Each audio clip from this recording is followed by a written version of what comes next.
আমাৰ সমাজত বহুত পঢ়া শুনা কৰা মানুহ আছে, বহুত ধনী মানুহো আছে, কিন্তু এই সকলোবোৰৰ মাজত প্ৰকৃততে এজন ভাল মানুহ বিচাৰি পোৱাটো আজিকালি বহুত কঠিন হৈ পৰিছে। আমি সকলোৱে ডক্টৰ, ইঞ্জিনিয়াৰ বা বিজনেছমেন হ'বলৈ দৌৰি আছোঁ, কিন্তু আটাইতকৈ প্ৰয়োজনীয় কথাটো পাহৰি গৈছোঁ, সেয়া হৈছে এজন ভাল মানুহ হোৱাটো। নমস্কাৰ বন্ধুসকল, আজি আমি কথা পাতিম লেখক কুমুদ দাসদেৱৰ জীৱন সলনি কৰিব পৰা এখন সুন্দৰ কিতাপ ভাল মানুহ হ'ব খোজো মই, এই কিতাপখনৰ বিষয়ে। এই কিতাপখনৰ পৰা 5টা এনেকুৱা অমূল্য শিকনিৰ কথা আজি আমি আলোচনা কৰিম, যিয়ে আমাক কেৱল সফল হোৱাতেই নহয়, সমাজৰ এজন প্ৰকৃত ভাল মানুহ হোৱাত সহায় কৰিব। আহক জানো কিতাপখনৰ এই মূল 5টা পইণ্ট। প্ৰথম পইণ্টটো হৈছে ইতিবাচক চিন্তা আৰু দৃষ্টিভংগী। কিতাপখনৰ প্ৰথম আৰু আটাইতকৈ ডাঙৰ শিকনিটো হৈছে আমাৰ চিন্তাধাৰা। লেখকে কৈছে যে এজন ভাল মানুহৰ আটাইতকৈ ডাঙৰ লক্ষণ হ'ল তেওঁৰ ইতিবাচক মানসিকতা। আমাৰ জীৱনলৈ সমস্যা আহিবই, কিন্তু সেই সমস্যাক আমি কেনেকৈ গ্ৰহণ কৰিছোঁ সেয়া আমাৰ ওপৰত নিৰ্ভৰ কৰিব। এজন ভাল মানুহে কেতিয়াও পৰিস্থিতিক দুখ দি বহি নাথাকে, বৰঞ্চ প্ৰতিটো বেয়া পৰিস্থিতিৰ মাজতো এটা ভাল দিশ বিচাৰি উলিয়াবলৈ চেষ্টা কৰে। যেতিয়া আপোনাৰ চিন্তা পজিটিভ হ'ব, আপোনাৰ আশে পাশে থকা পৰিৱেশটো আপোনা আপুনি সুন্দৰ হৈ উঠিব। 2 নম্বৰ পইণ্টটো চৰিত্ৰ গঠন আৰু নম্ৰতা। কিতাপখনত উল্লেখ কৰা হৈছে যে আপোনাৰ ওচৰত যিমানেই জ্ঞান বা সম্পত্তি নাথাকক কিয়, যদি আপোনাৰ ব্যৱহাৰ নম্ৰ নহয়, তেন্তে সেই সকলোবোৰ মূল্যহীন। এজন প্ৰকৃত ভাল মানুহে নিজৰ অহংকাৰ পৰিহাৰ কৰে। তেওঁ সৰু ডাঙৰ সকলোকে সন্মান কৰিব জানে। আপুনি যেতিয়া আনৰ লগত কথা পাতে, আপোনাৰ কথাত যাতে এক আন্তৰিকতা থাকে, সেয়া লক্ষ্য কৰাটো অতি জৰুৰী।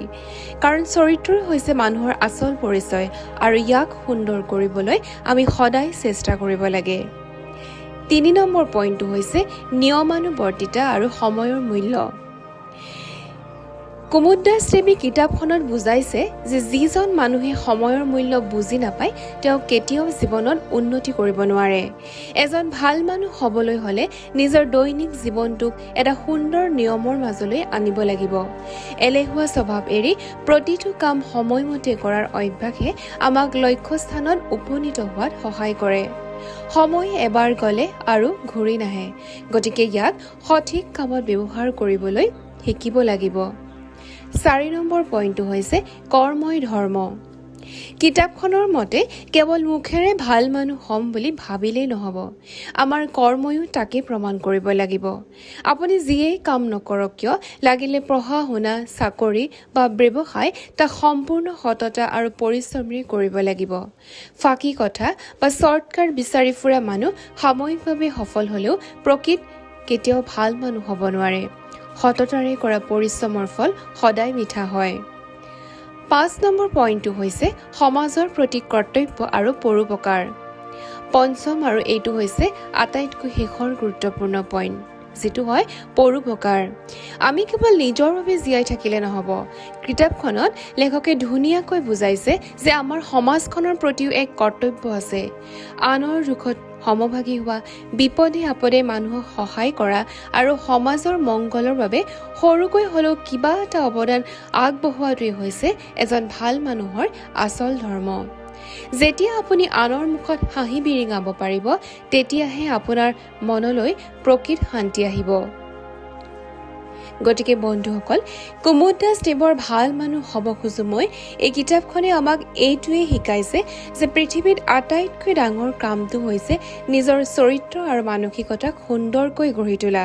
আহক আমি সকলোৱে আজিৰে পৰা এই সৰু সৰু কথাবোৰ নিজৰ জীৱনত প্ৰয়োগ কৰিবলৈ চেষ্টা কৰোঁ আৰু এজন প্ৰকৃত ভাল মানুহ হৈ উঠো।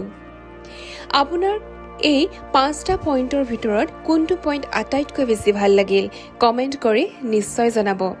আৰু ভিডিঅ'টো অলপ হ'লেও যদি অনুপ্ৰেৰণাদায়ক লাগিল, তেনেহ'লে লাইক কৰিবলৈ নাপাহৰিব আৰু সকলোৰে লগত শ্বেয়াৰ কৰিবলৈও নাপাহৰিব।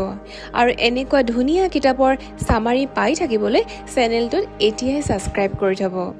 ধন্যবাদ, আকৌ লগ পাম।